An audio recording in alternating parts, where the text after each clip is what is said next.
Les messagers divins, présence discrète dans notre quotidien. Depuis des siècles, les anges fascinent et intriguent. Présents dans de nombreuses religions et traditions, ces êtres de lumière sont souvent perçus comme des intermédiaires entre le divin et l'humanité. Leur existence, bien que mystérieuse, est source d'espoir et de réconfort pour beaucoup. On les imagine veillant sur nous, nous protégeant et nous guidant tout au long de notre parcours terrestre.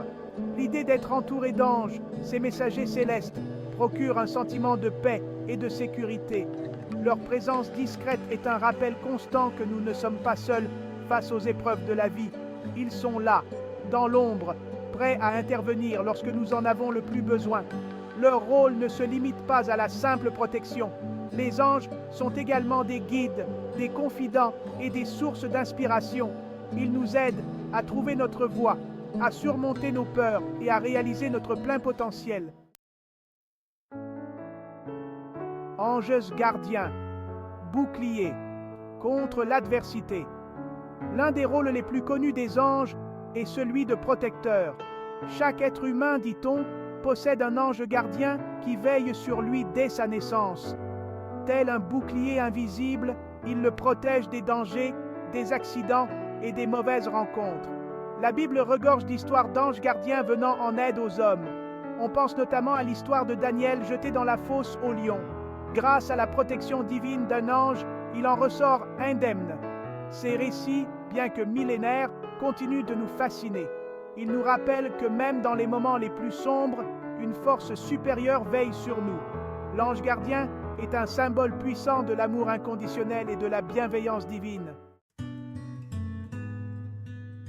Voix céleste, intermédiaire entre Dieu et les hommes. Les anges ne sont pas seulement des protecteurs, ce sont aussi des messagers. Chargés de transmettre la parole divine, ils jouent un rôle essentiel dans la relation entre Dieu et les hommes. Ils nous guident, nous avertissent et nous encouragent à travers des signes, des rêves ou des intuitions. L'un des exemples les plus célèbres de cette communication céleste est l'Annonciation. L'ange Gabriel apparaît à Marie pour lui annoncer qu'elle donnera naissance au Fils de Dieu. Ce message, lourd de sens, bouleverse la jeune femme, mais la remplit également d'espoir et de joie. Aujourd'hui encore, beaucoup affirment recevoir des messages de leurs anges gardiens. Ces messages peuvent prendre des formes diverses. Une chanson entendue au bon moment, une rencontre inattendue, un rêve prémonitoire. L'important est d'être attentif aux signes que la vie place sur notre chemin. Soutien invisible, un baume pour l'âme en détresse. Dans les moments difficiles, lorsque le doute et le désespoir nous envahissent, les anges sont là pour nous apporter réconfort et soutien. Leur présence bienveillante agit comme un baume sur nos plaies émotionnelles, nous aidant à retrouver force et espoir. La Bible nous rapporte de nombreux témoignages de personnes secourues par des anges dans des situations désespérées. On pense notamment à l'histoire de Pierre, libéré de prison par un ange. Ces récits nous rappellent que même au cœur de la souffrance, nous ne sommes pas seuls. Les anges sont là, invisibles mais bien présents, pour nous soutenir et nous guider vers la lumière.